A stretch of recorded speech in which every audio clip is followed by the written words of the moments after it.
Hi, welcome to this week's episode of In the Hoods.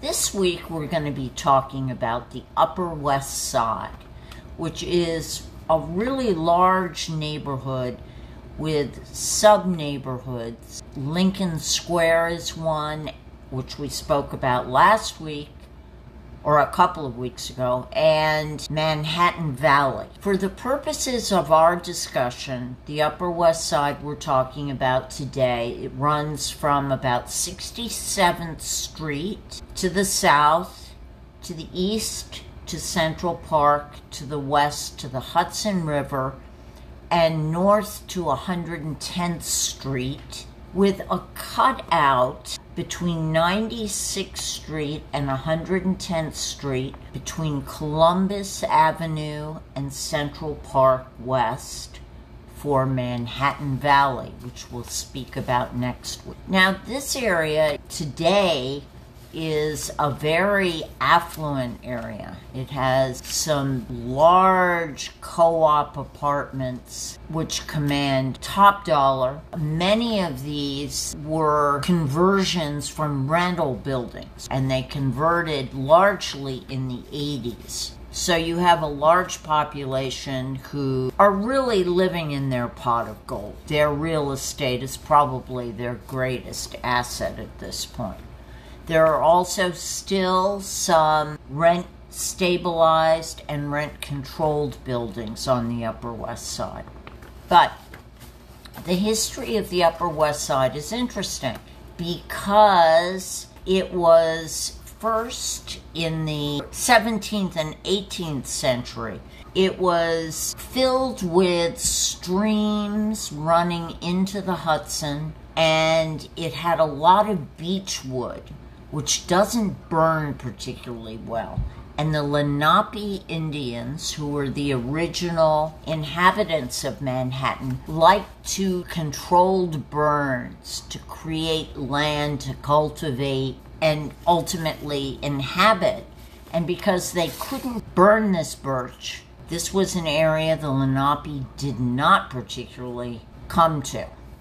So, the real inhabitants, first inhabitants, were the Dutch. One thing that's important to know about the Upper West Side is the Upper West Side has avenues which run north to south, down to 59th Street, which are named. What many people don't know is that these named avenues correspond with avenues further south. Riverside Drive is an exception. That is an avenue which it runs along the Hudson River and only runs on the Upper West Side. West End Avenue, however, is in fact 11th Avenue.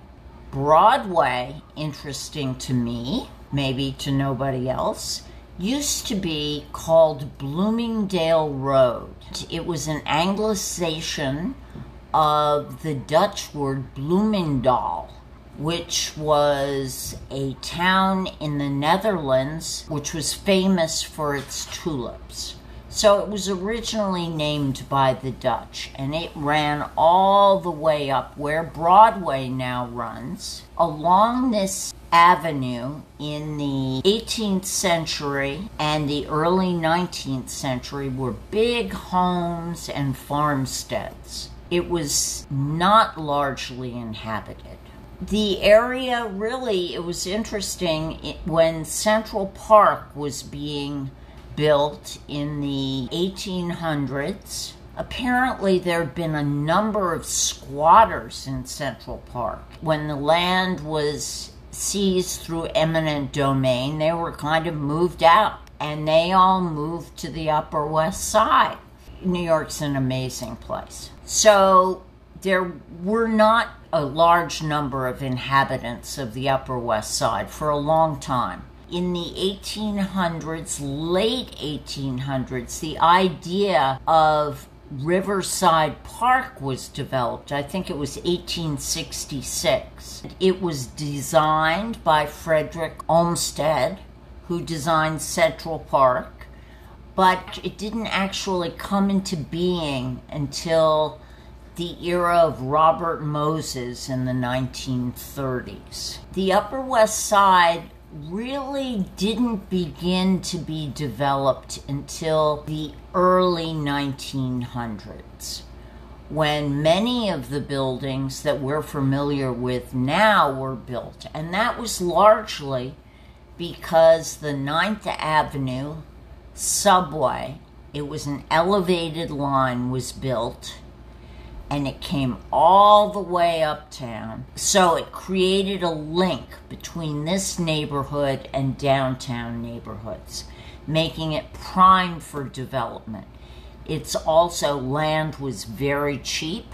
The elevator had been invented and had become safe. So now along West End Avenue, all the way east to Central Park, you have these big old apartment buildings. Many of them were built in the early 1900s, and they were almost all built as rental housing. Over the years, the neighborhood changed. It became quite run down. It was really almost a bad neighborhood for a long time. I even remember in my first days in real estate, which was after 9/11, coming to the Upper West Side and still seeing those police locks that went from the door, this pole, steel pole from the door into the floor to protect your apartment. It was dicey.